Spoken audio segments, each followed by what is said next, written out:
I write this as quietly as I dare.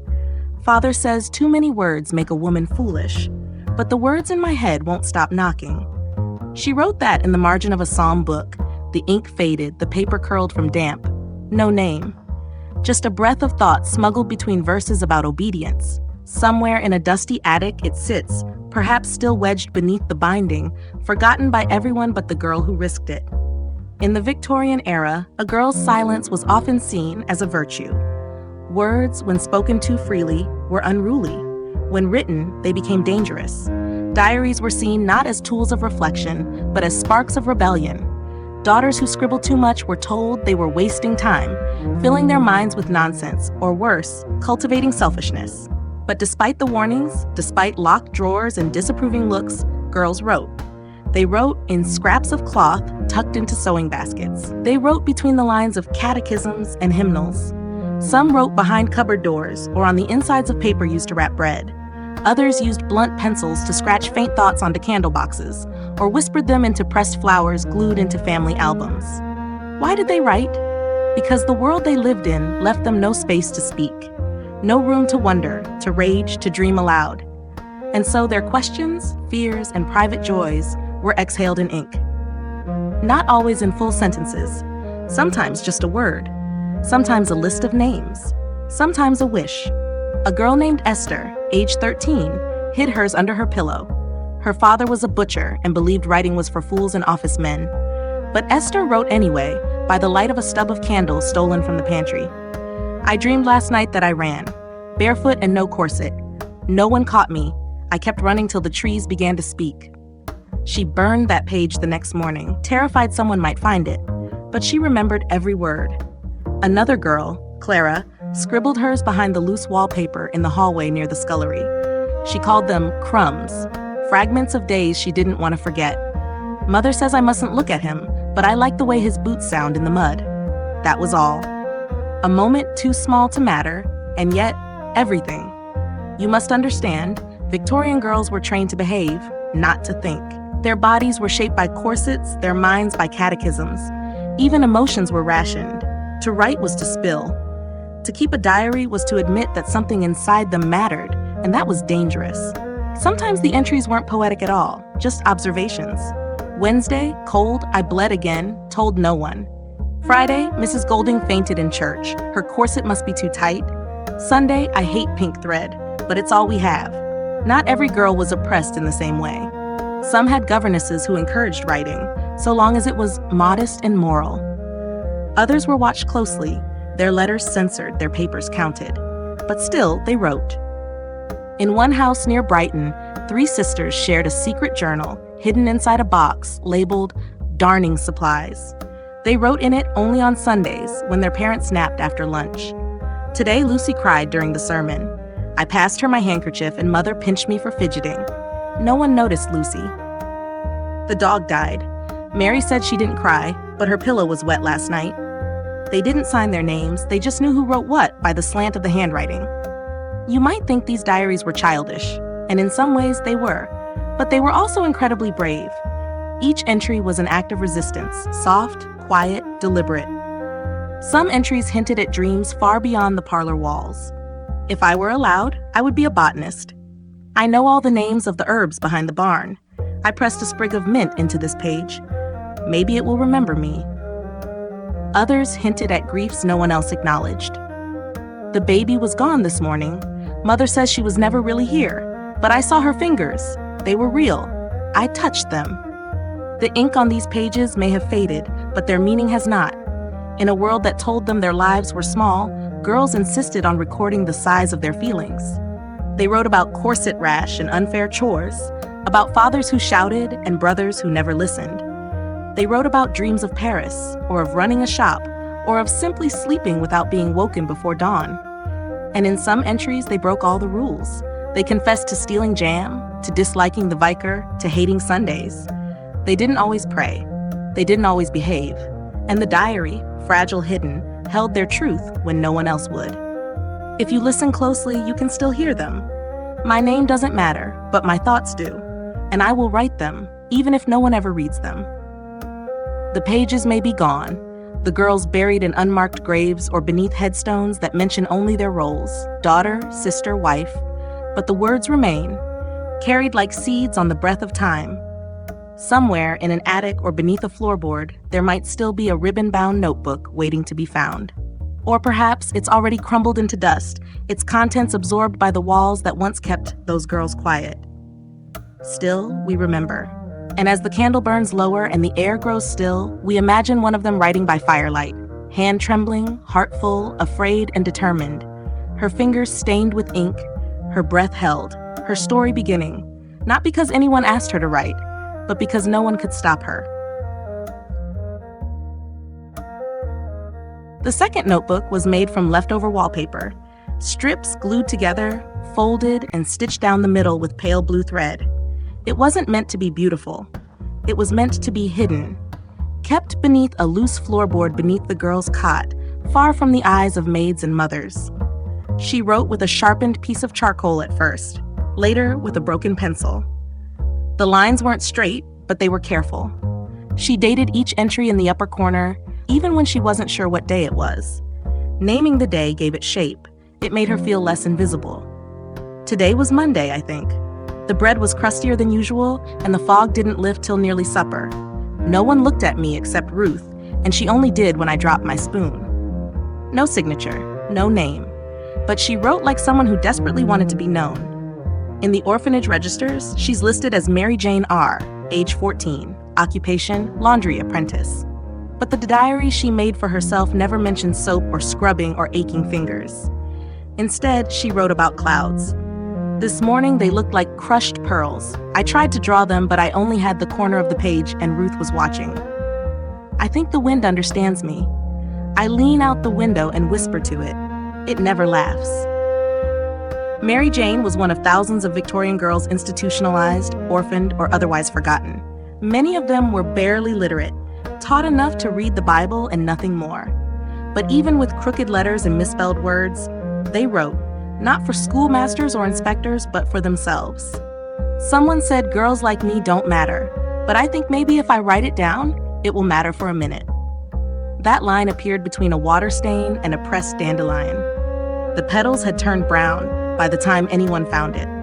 For some girls, writing became a way to hold on to memory, especially when the world around them was constantly shifting, new families, new rules, new punishments. A girl named Evie wrote her entries in pencil on scraps of curtain lining she smuggled from the sewing room.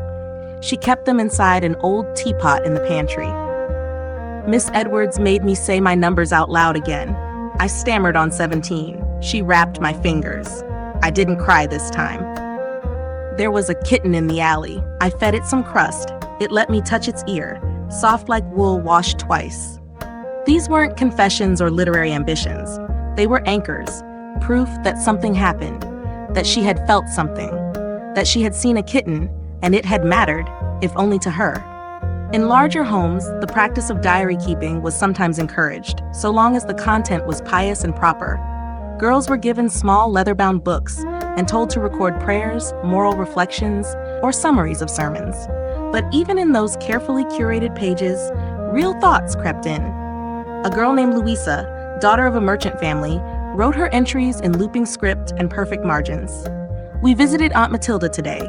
She served seed cake and spoke only of funerals. I pretended to listen. I wondered what it would be like to run a shop. On the next page, squeezed into the fold of the binding, sometimes I think of kissing Sarah, not in the way I'm supposed to think, but I do. I wonder if she thinks of me too. No one was supposed to see that. Perhaps no one ever did. Love, unspoken, forbidden, misunderstood, appears in many of these pages. Girls wrote about neighbors, about teachers, about girls from other parishes whose names they never knew but couldn't forget. Her hands were freckled like mine.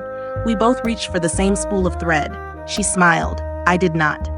Or, I wanted her to take the red ribbon, but she chose blue. It felt like a goodbye. Desire was not allowed to bloom in the open, so it grew sideways like vines behind a wall.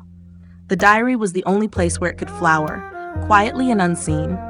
Other girls wrote of violence, not always directly, sometimes in metaphor, sometimes through silence. I woke up with a bruise shaped like the kitchen latch.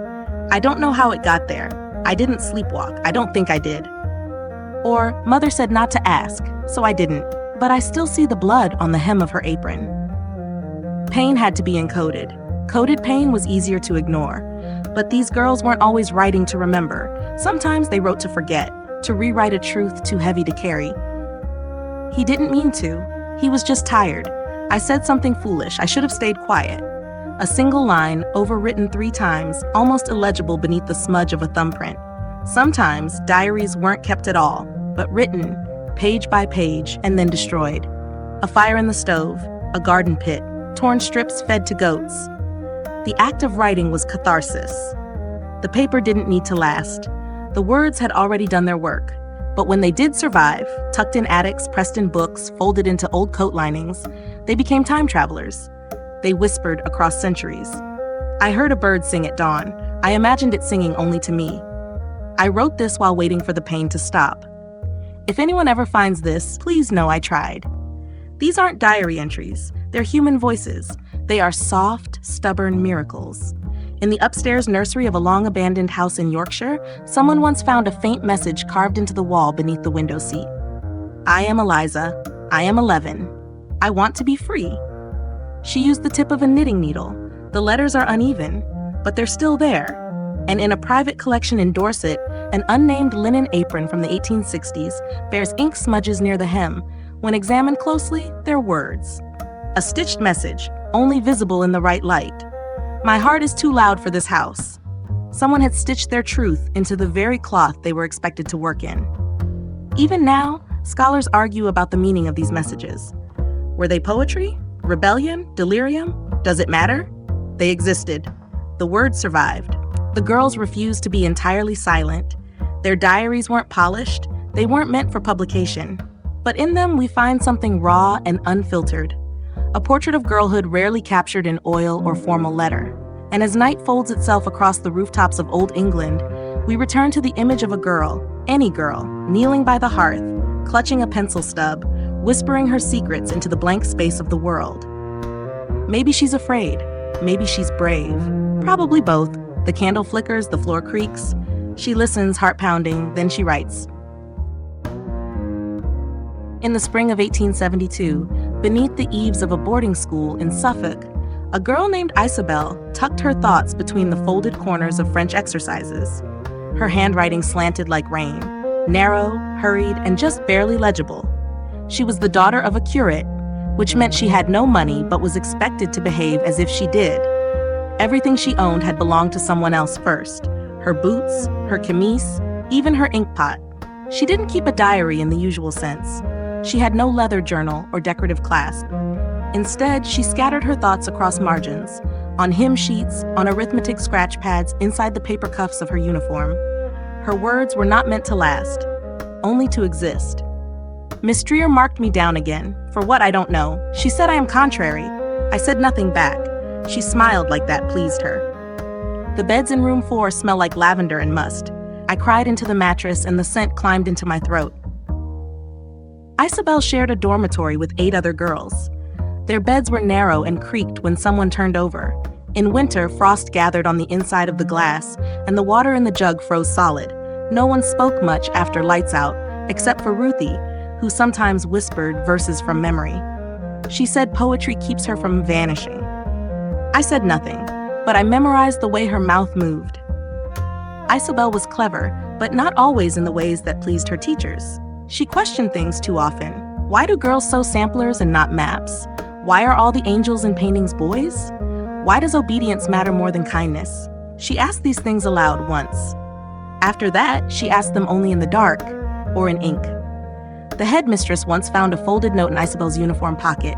It read simply, "My mind is louder than my voice." Isabel said it wasn't hers. But the shape of the letters gave her away. As punishment, her ink was taken for a week. But Ruthie passed her a smuggled pencil stub, and Isabel carved her thoughts into the underside of the windowsill. The marks are still there. Elsewhere, in a manor house near Bath, a governess named Mrs. Weatherby began to notice scraps of paper vanishing from the desk drawer. At first, she thought it was carelessness, but then she found a torn edge beneath the rug. The writing was childlike, but deliberate. I do not belong here. I am made for something softer. She traced the ink with her thumb. It was dark violet, made from crushed berries, perhaps, the kind of ink a girl might invent when she has no access to proper tools. A week later, she found another scrap, tucked behind the fireplace poker. If I cannot be good, I will be quiet, but I will still be me. Eventually, she discovered the writer, Anna, age 12, the daughter of a visiting baronet. Anna was described as precocious and sensitive. Her mother said she read too much. Her father said nothing, except when she misbehaved. Mrs. Weatherby sat her down and asked why she wrote such strange little things. Anna stared at her tea for a long time and said, "Because I don't know where else to put myself." That sentence would stay with the governess for years. Not all girls were punished for writing. In some houses, diaries were encouraged, as long as they stayed within proper boundaries. But even then, girls found ways to stretch the edges. Eleanor, a girl of 15 in Kensington, kept a diary lined with neat looping script. On the surface, it was full of quiet observations, birdsong, dress fittings, her mother's headaches. But nestled between these entries were careful moments of rebellion. Today I was told I must marry before I'm 20, or I'll be thought strange. I would rather be strange than silent forever. Mother said I should pray for a husband. I prayed for a room with a lock. Eleanor read poetry in secret. She copied verses by Christina Rossetti and Elizabeth Barrett Browning into the blank spaces between diary pages. She memorized them until they became hers. I am not a flower pressed between pages. I am the thumb that leaves the smudge. Her governess warned her once not to fill her head with unrealistic notions. But Eleanor had already made up her mind. She would fill her head with whatever she liked. In one entry, she wrote, "Perhaps I'll run off and become a botanist, or a lighthouse keeper, or a nun who refuses to pray." She never did any of those things, of course. Her diary ends abruptly after an entry that reads, "There is talk of a suitor from Devon. He smells like shoe polish and asks me no questions." We don't know what happened next, only that her words stopped. Not all diary endings were abrupt. Some faded gently, like fog lifting. One girl wrote daily entries until she married, and then once a month, and then once a year. Her final line read, "I looked at the stars and remembered who I used to be. She waved at me from the dark." But others stopped mid-sentence, torn out, left blank. The silence of those final pages says as much as any ink could. Even now, we find them. Slips of thought caught in ledgers between recipe pages, pressed behind portraits. Thoughts that weren't meant to last, and yet did. A page in a cookbook. Mrs. G added nutmeg today. I pretended not to notice. I was too sad to eat. In the back of a church pew, scratched into wood, "This place is hollow. I fill it with pretending." On the underside of a quilt, "I stitched this after crying. I hope it keeps someone warm." The tools changed. Ink, charcoal, berry juice, thread, but the message remained. I am here. I am thinking. I am more than what you see. Some entries are humorous. Aunt Bess says my handwriting is sinful. If so, I'll write faster and go straight to hell. Others, heartbreaking. He left. No goodbye, just boots missing by the door. And some, pure poetry. My name is stitched into my petticoat, but my dreams belong to no one. Each diary was a defiance, a refusal to be fully erased, a tether to something beyond obedience and silence. And now, more than a century later, we remember them. We picture a girl with ink-stained fingers, curled in a chair too small, writing beneath the flicker of a stolen candle. We picture her pausing, listening for footsteps, then continuing, heart thudding, breath steady. She does not know that one day her words will echo, that they will survive wars, floods, decay, that someone will read them and weep, or smile, or whisper, "Me too." But she writes anyway, because she must, because it's the only space where she can be fully herself. Not a daughter, not a burden, not a future wife, just a girl. Alive, curious, trembling with thought. And in the folds of her diary, she makes a promise. I will not vanish. Even if I am forgotten, I will not vanish. There was a boarding stable at the edge of Norfolk where the fog never quite left the ground. Even at noon, the air hung heavy like wet cotton, and the girls who worked there often moved through it like ghosts, quiet, invisible, watching. Martha was one of those girls, 16, maybe older.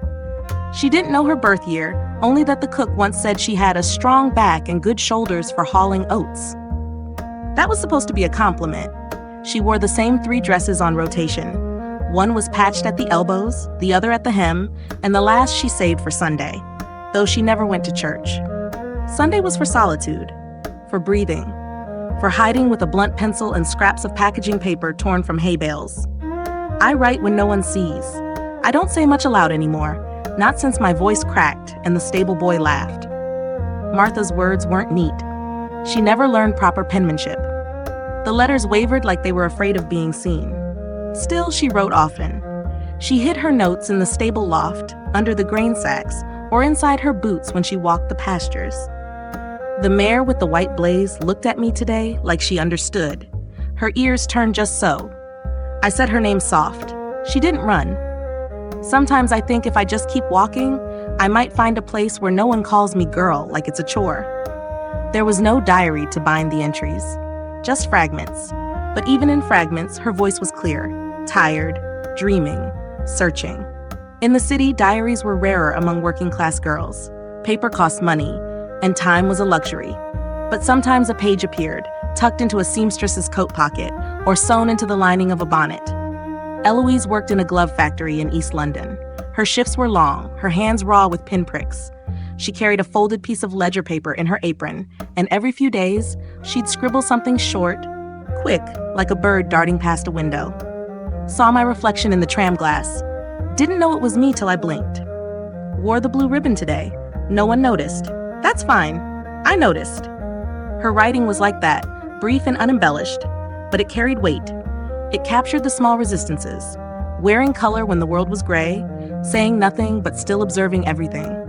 One entry, water-stained and nearly illegible, simply said, "I still think beautiful things." That was all. No context, no explanation, just a quiet insistence against the grind of the city and the ache in her fingers. In Liverpool, a girl named Catriona kept a diary made from old shipping receipts bound together with thread. She'd found them discarded in the docks where her brother worked. The paper smelled of salt and tar and sometimes of tobacco. The sea called again tonight. I put my ear to the wall and heard it humming. I think it misses me.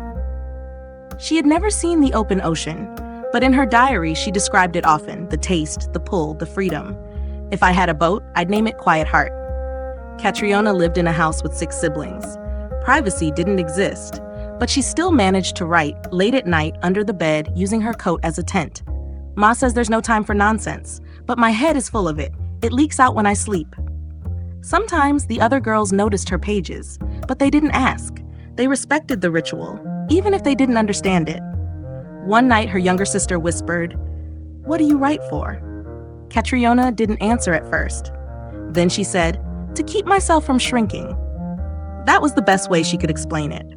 Other girls wrote not only for themselves, but for each other. In a textile mill in Manchester, 4 girls shared a secret diary, passed between shifts and hidden beneath floorboards. They signed entries with flower names instead of real ones: Poppy, Rose, Violet, and Fern. Poppy, boss yelled again, dropped a spool. Hands are blistered, but Rose made me laugh. She said my hair looked like fire in the window light. Violet, dreamed last night we all owned a shop. Sold buttons and honey and books. Woke up smiling. Fern, I'm late again. Not with work, with my days. I haven't told anyone. I don't know what will happen. There was something sacred about the way they wrote together, passing the book like a thread between them, stitching their lives into a single quiet tapestry. The diary disappeared eventually. Maybe it was burned. Maybe someone found it and didn't understand. But for a while, it held them together, gave them a voice no factory bell could silence. And still, more voices. A scullery maid in Leeds wrote her entries in soap on the inside of a copper tub. She'd scrub it clean the next day, but for a moment, the words were hers. I sang today while rinsing plates. No one heard me. That's why I sang. A parlor girl in Devon kept hers inside the hollow of a broken chair leg, each page folded tight like a secret. He smiled at me, a proper smile. I didn't know what to do with it. I put it in my pocket. And in an attic in Sussex, one final entry, etched into the inside of a wooden wardrobe. They say I was quiet, but my thoughts thundered. They weren't always poets. They weren't always brave, but they were never voiceless. Not really. They just needed paper, or thread, or soap. They needed a crack in the day to slip their thoughts through. And once they did, however briefly, they became more than the roles they'd been assigned. More than daughter, more than servant, more than future wife, they became whole, for a moment, for a page. And because they wrote, we remember. The attic at 7 Wexford Lane was always colder than the rest of the house, even in summer. It smelled of mothballs, dried flowers, and the slow settling of time. That's where Clara lived, or rather, where she was kept. She was 17, and by then already well-trained in the art of vanishing, walking without sound, breathing without drawing notice.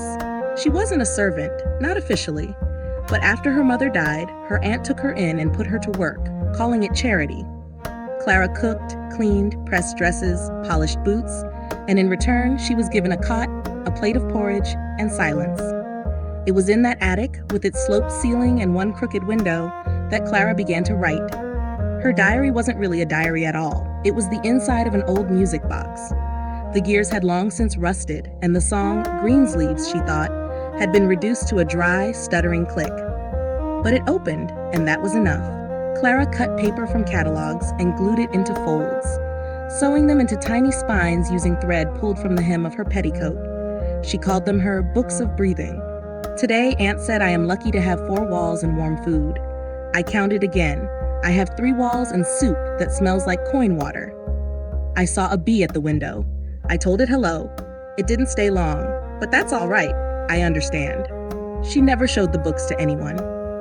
But each time she filled one, she lined it in bits of lavender or thyme, pressed between the pages like bookmarks for memory. When she finished writing, she'd place the little book inside a drawer, under a bundle of scarves that hadn't been touched since her mother passed. The 5th book was different.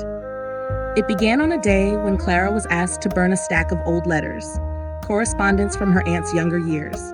Love letters, likely. Clara paused.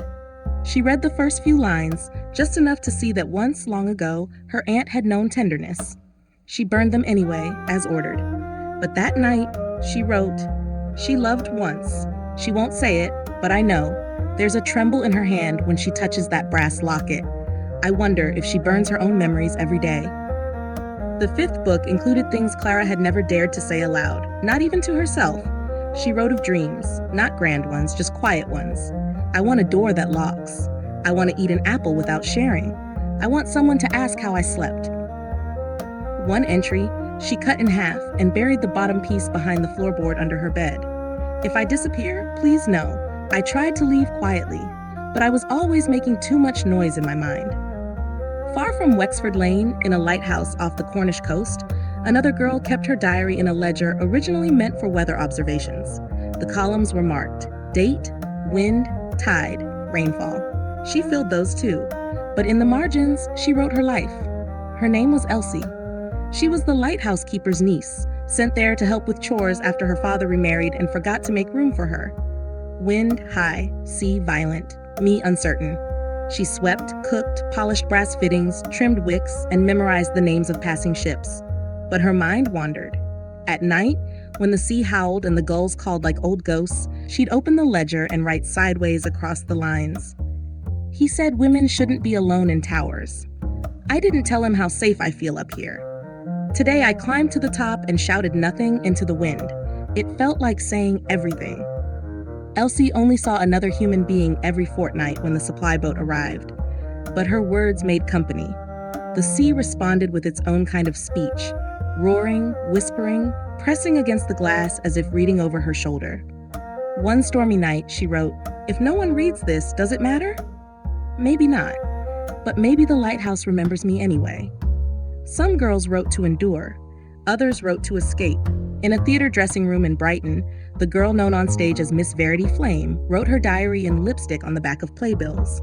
She was born Margaret Shaw, daughter of a grocer, but on the stage she became someone else, someone louder, braver, kissed in footlights and applause. Audience smiled, manager growled. I called it a good night. Backstage, surrounded by powder and perfume, she scrawled thoughts in rouge and pencil. A gentleman left me flowers. I left them in the hallway. I have no use for petals when my feet ache. Mother wrote to say I bring shame. I wrote back and said shame looks better with sequins. Margaret never kept her entries. She threw them into the stove at the end of each week. But sometimes, between rehearsals, she repeated them softly to herself, like lines from a forgotten play. In all these rooms, attics, towers, kitchens, theaters, girls wrote not just to remember, but to remind themselves they were alive, that their thoughts had weight, even if the world said otherwise. Their diaries were protest songs without melody.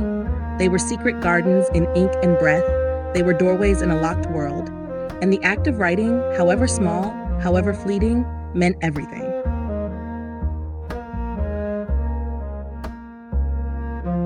The attic at 7 Wexford Lane was always colder than the rest of the house, even in summer. It smelled of mothballs, dried flowers, and the slow settling of time. That's where Clara lived, or rather, where she was kept. She was 17, and by then already well-trained in the art of vanishing, walking without sound, breathing without drawing notice. She wasn't a servant, not officially, but after her mother died, her aunt took her in and put her to work, calling it charity. Clara cooked, cleaned, pressed dresses, polished boots, and in return, she was given a cot, a plate of porridge, and silence. It was in that attic, with its sloped ceiling and one crooked window, that Clara began to write. Her diary wasn't really a diary at all. It was the inside of an old music box. The gears had long since rusted, and the song, Greensleeves, she thought, had been reduced to a dry, stuttering click. But it opened, and that was enough. Clara cut paper from catalogs and glued it into folds, sewing them into tiny spines using thread pulled from the hem of her petticoat. She called them her books of breathing. Today, Aunt said I am lucky to have 4 walls and warm food. I counted again. I have 3 walls and soup that smells like coin water. I saw a bee at the window. I told it hello. It didn't stay long, but that's all right. I understand. She never showed the books to anyone. But each time she filled one, she lined it in bits of lavender or thyme, pressed between the pages like bookmarks for memory. When she finished writing, she'd place the little book inside a drawer, under a bundle of scarves that hadn't been touched since her mother passed. The 5th book was different.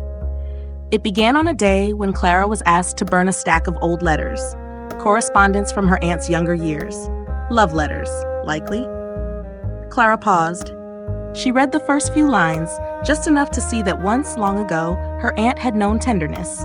She burned them anyway, as ordered. But that night, she wrote, "She loved once. She won't say it, but I know. There's a tremble in her hand when she touches that brass locket. I wonder if she burns her own memories every day." The 5th book included things Clara had never dared to say aloud, not even to herself. She wrote of dreams, not grand ones, just quiet ones. I want a door that locks. I want to eat an apple without sharing. I want someone to ask how I slept. One entry, she cut in half and buried the bottom piece behind the floorboard under her bed. If I disappear, please know. I tried to leave quietly, but I was always making too much noise in my mind. Far from Wexford Lane, in a lighthouse off the Cornish coast, another girl kept her diary in a ledger originally meant for weather observations. The columns were marked: date, wind, tide, rainfall. She filled those too, but in the margins, she wrote her life. Her name was Elsie. She was the lighthouse keeper's niece, sent there to help with chores after her father remarried and forgot to make room for her. Wind high, sea violent, me uncertain.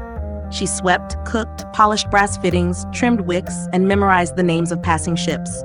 But her mind wandered. At night, when the sea howled and the gulls called like old ghosts, she'd open the ledger and write sideways across the lines. He said women shouldn't be alone in towers.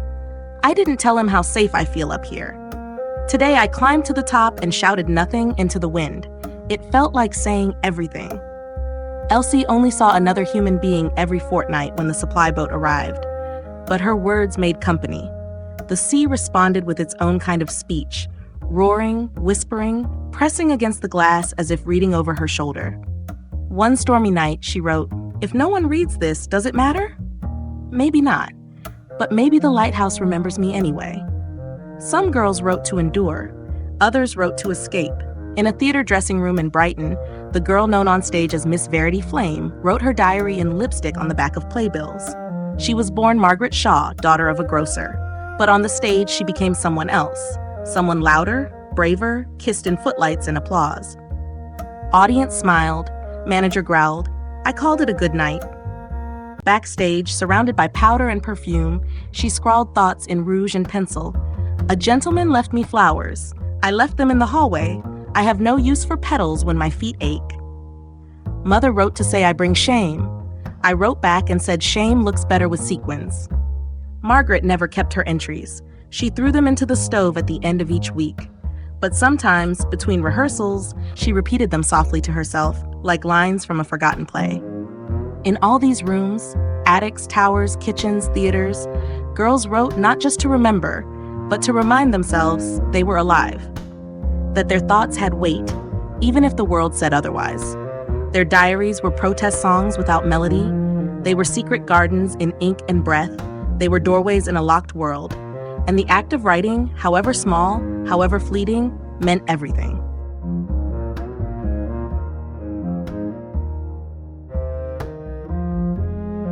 They never meant for us to read these words. But maybe, just maybe, that's why we must. Because these weren't stories told with the hope of being remembered. They were fragments, scribbled in margins, tucked behind floorboards, whispered into ink like prayers no one was meant to hear. Words that weren't polished or posed, but true. Startlingly true. These girls didn't write to be authors. They didn't write for legacy or fame. They wrote because something inside them refused to stay silent. A restless murmur beneath corsets and chores and rules that made no room for dreaming. They wrote to hold on to themselves, when everything around them was trying to take that self away. One wrote in the hollow of a music box, another on shipping receipts. One used soap, another ash. Some stitched their thoughts into sleeves, others tucked them into the spines of hymnals, and a few simply remembered the words long enough to whisper them before sleep. They weren't always brave, they were often afraid, but even in fear their voices held clarity, humor, longing, rage, hope. That's what makes them remarkable, not because they resisted loudly, but because they resisted at all. In a world that called their silence virtue, their writing was defiance. And so we listen now across the pages of time. We press our ears to their quiet lines, and we hear them, laughing under breath, folding secrets into skirts, tracing their names where no one would look. We read because someone once believed a girl's thoughts didn't matter. We read because someone said a girl's mind should be kept still. We read because they never expected us to. And that changes everything. Maybe the diary wasn't meant to survive. Maybe the paper was meant to yellow, crumble, be swept away with the dust. But a few pages lingered, just enough to echo. Just enough to reach us here now. So we honor them. Not as ghosts, not as stories, but as girls. As girls who once felt too much and said too little. Who stared at ceilings and imagined other lives. Who looked out windows and wished, even when they didn't have the words for what they wished for. And now as the candlelight fades and the ink dries once more, we hold their words not as relics, but as reminders. We are here because they were. And they are remembered because we choose to remember. They never meant for us to read these words. But maybe, just maybe, that's why we must.